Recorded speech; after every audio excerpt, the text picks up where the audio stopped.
Mr. G here, going over a new op piece that I'm working on here. I'm working on little baby Groot. Love working on Groot. So I'm making all these different tiles, these various tiles, to showcase what you really can do in the ceramics world.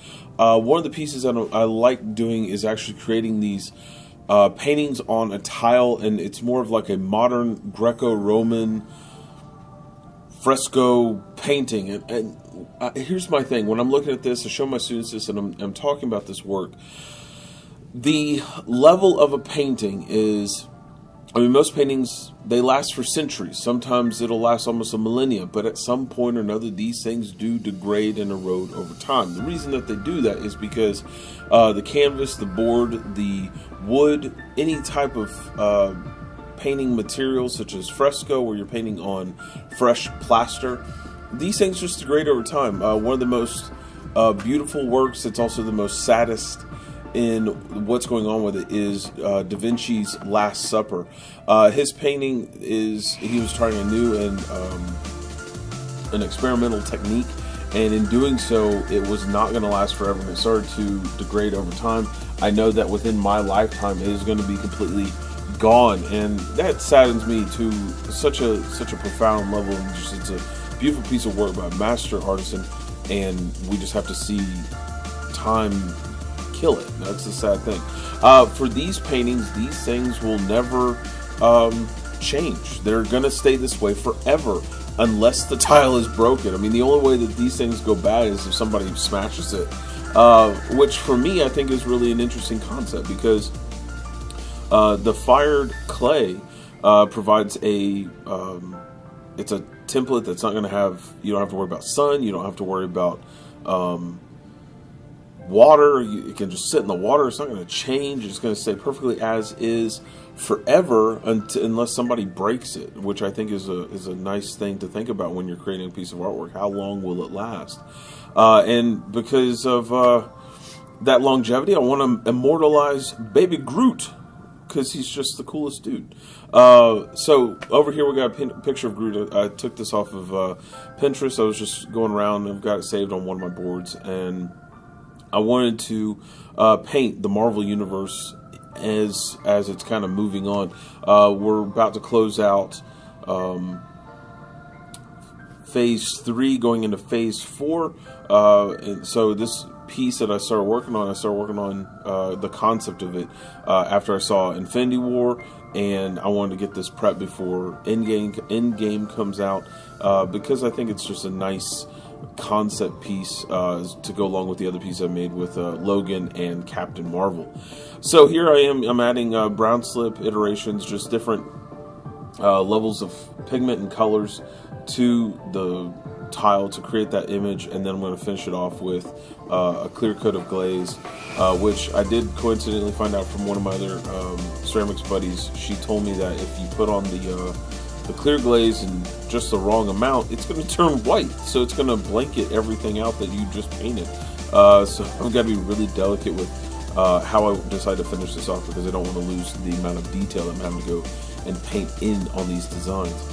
Now, as I'm doing this, it's going to be a very monochromatic color palette for the most part, as putting down Groot, just using that brown slip and trying to think of the highlights and the lowlights as I'm painting. So where I'm putting more pigment down, I want a much darker, richer, brownish black color to the lighter parts where it looks just like a dusting of the chemical compound on it, just to give just a slight off. The color of the clay is going to be that buff white. There's that cream color to it. Just adding a little bit of the dust on there is going to dirty it up just a little bit to where it looks more like a shadow effect, which is what I was going for. But to finish these off, I will be using some underglaze elements. And the thing with underglaze and adding underglaze to clay, it's not going to have a sheen, a gloss, anything with frit. You're not going to have that glass-like texture on it at all. It's going to be dull and matte and be basically it should look just like what color's coming out of the container.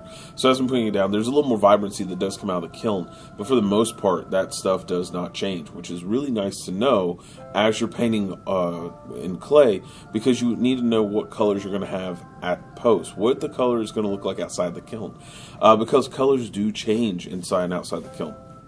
Now, another thing that you're seeing there, you can see that everything looks a lot more muddy in the way that I'm texturizing and shading, where there's that darkness level that seems to be like it's going to look too dark when it comes out of the kiln. The reason that I do that is because I know that when it fires, a certain amount of the glaze compound is going to vaporize. It's going to puff up like a little cloud above Groot and dissipate, and then kind of right as the kiln is cooling down to another temperature level, those chemicals then fall back onto the tile.